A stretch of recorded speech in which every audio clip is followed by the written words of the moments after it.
Taip, bus visko. Tai labas rytas, sveiki gyvi, labai malonu jūs matyti. Sako, tu tai greičiausiai nesijaudini. Jaudinus. Ir dar kaip. Nu, kai aš pagalvoju apie save, aš žinau, kad aš nežinau, ko mūsų ima kiti žmonės, arba ką apie save sako. Bet kalbant apie tai, kas yra Andrius Jarašiūnas, ko jisai užsima, ką jisai daro, kodėl jisai daro, man ateina pirma mintis tokia, jog Andrius Jarašiūnas yra žmogus, kuriam rūpi kitų žmonių profesionalumas.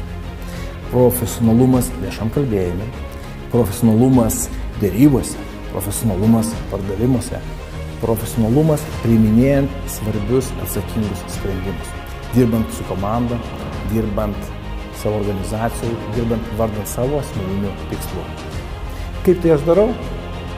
Aš naudoju dvi metodikas – coachingą ir neurolingvistinį programavimą. Coachingas man padeda su žmonėm išgryninti tą tikslą, kurio žmogus siekia. Išgryninti organizacijai tą kryptį, vardan kurios jinai dirba, kur jinai eina.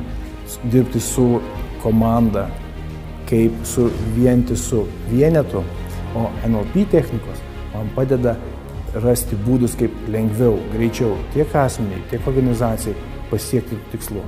Dirbti su turimais resursais, ieškoti reikalingų resursų, atskleisti esančius kiekviename žmoguje talentus ir su optimaliais ištekliais, optimaliu laiku pasiekti tai, vardan ko komanda susibūrė arba vardan ko tas žmogus to savo tikslo siekia.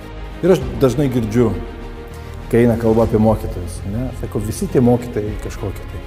Aš net nebejoju, kad tarp jūsų yra žmonių, kurie skeptiškai žiūri į mokymus. Ir aš žinokit su jumis sutinku. Aš esu jūsų pusėje. Aš irgi ne viskuom tikiu, ką man sako.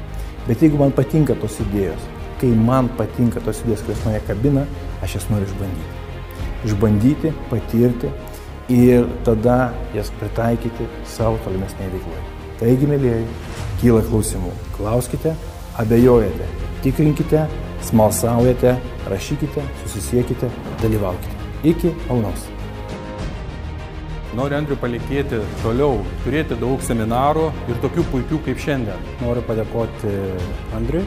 Tikrai turiu aiškumo, pradėjau judėti kalbėdamas, įgijau daugiau patirties.